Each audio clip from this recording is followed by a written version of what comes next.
Take a breath, a real one. Now feel that weight sitting right in the center of your chest. In our modern world, we are taught to run from that weight. We treat sadness like a glitch in the software, a bug to be patched, a headache to be medicated away. We want frictionless love.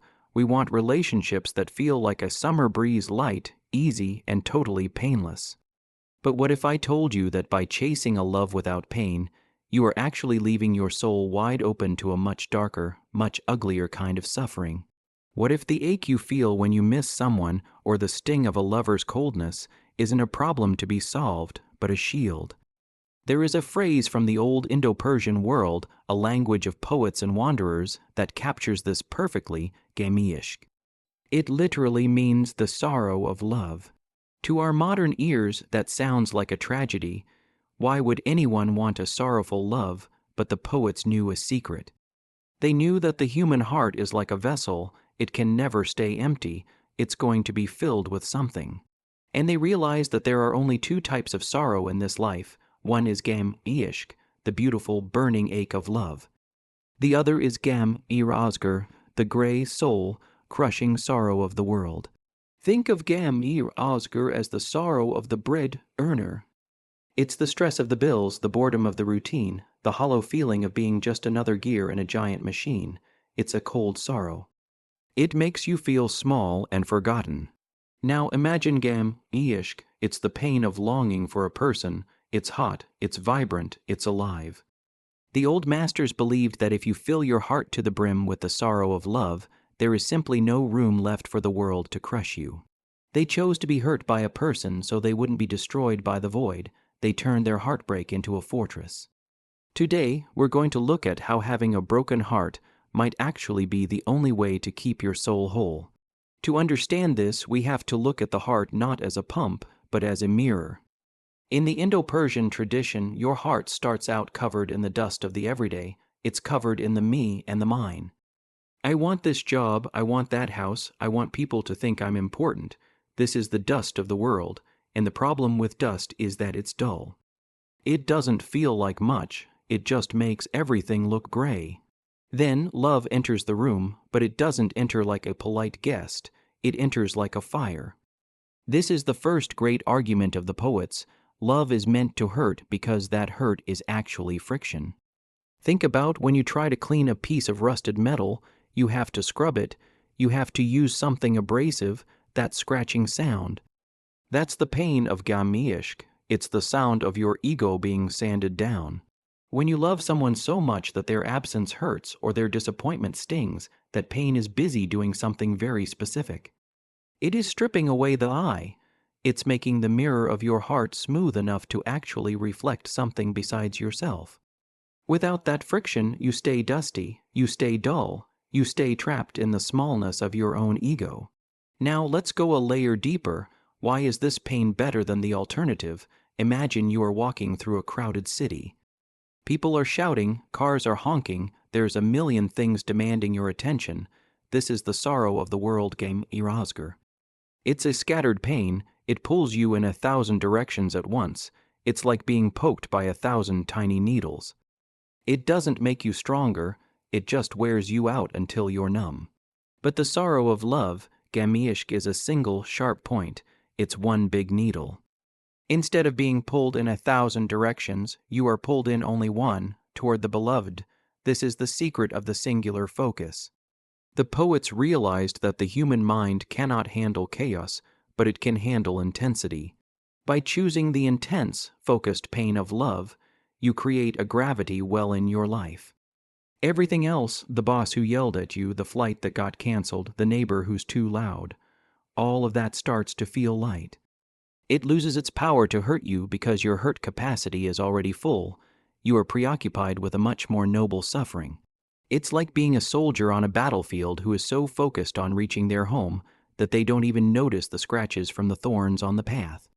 The scratches are real, they bleed, but they don't matter.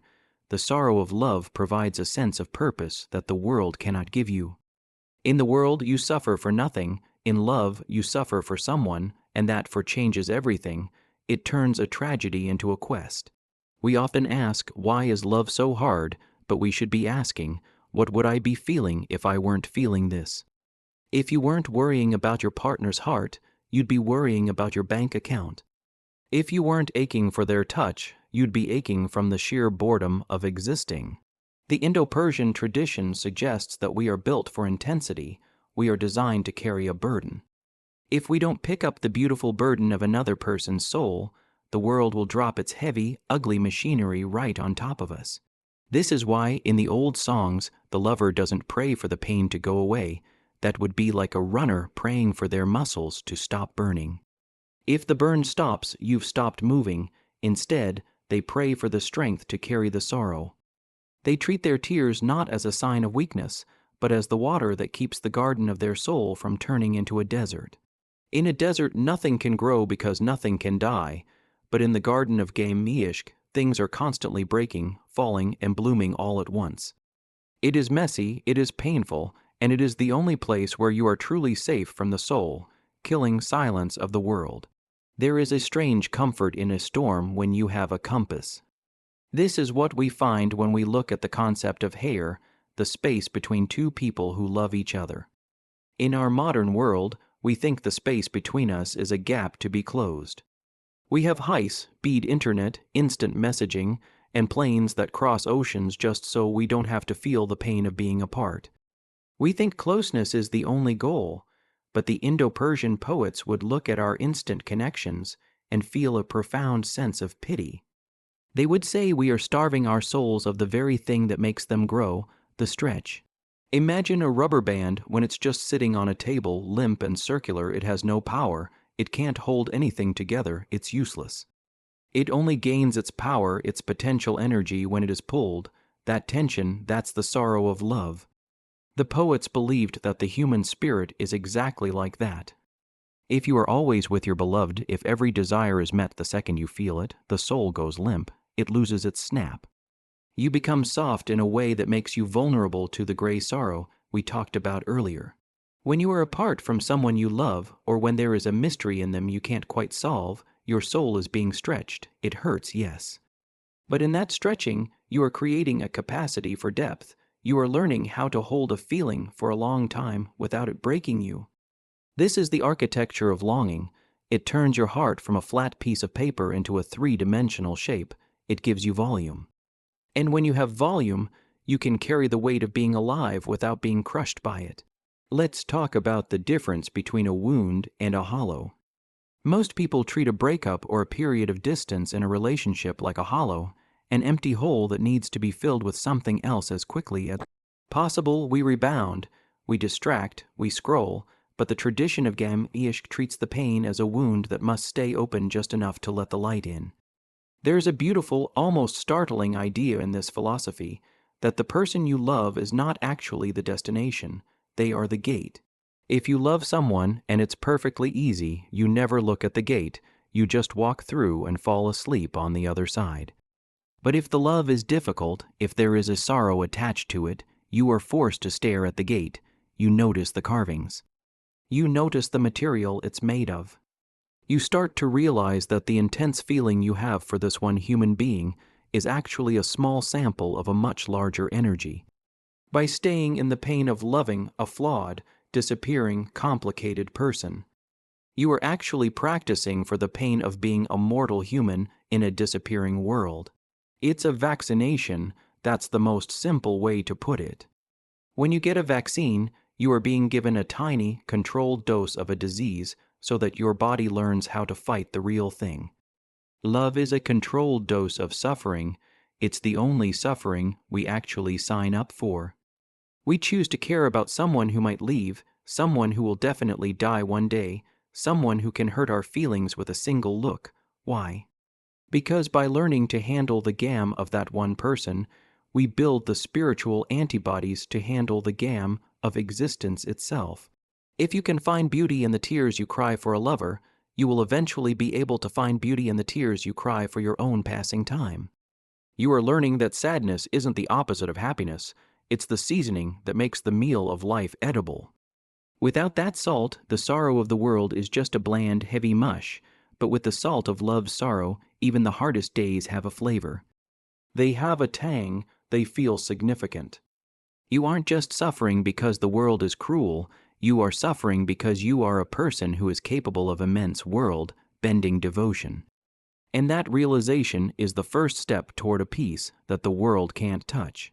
So, we arrive at the peak of this mountain, and the air is thin. We have to ask the hardest question of all: if this sorrow is so protective, why do we try so hard to kill it? Why do we settle for the numb when we could have the burning? The truth is that Gham-e-ishq is a heavy crown. It requires you to stay awake. It requires you to look at the person you love and realize that they are a temporary gift, a beautiful wave that will eventually crash back into the ocean. Most of us aren't brave enough for that. We would rather have a relationship that feels like a comfortable couch, something we can just sit on and forget about. But a couch doesn't save you from the abyss. A couch is just furniture. The Indo-Persian masters would tell you that the day you stop feeling the pain of your love is the day your soul starts to freeze over. When you stop worrying about their happiness, when you stop feeling the ache of the distance between your two souls, you haven't succeeded at love. You've just fallen asleep, and while you sleep, the sorrow of the world is creeping in through the windows. It's bringing the boredom, the insignificance, and the quiet despair that comes from having nothing worth hurting for. Think about the most vibrant people you know. They aren't the ones who have had it easy. They are the ones whose hearts have been broken and mended so many times that they look like a piece of kintsugi pottery held together by gold. They carry a sadness, yes, but it's a bright sadness. It's a sadness that says, I have loved something so much that its loss still ripples through me. That ripple is what keeps the water from turning stagnant. Your relationship doesn't need more pain in the sense of cruelty or conflict. It needs more of the beautiful pain, the pain of deeply caring about something you cannot control. It needs the vulnerability of knowing that you are reachable, that you are breakable, and that you are profoundly, dangerously invested in another human being.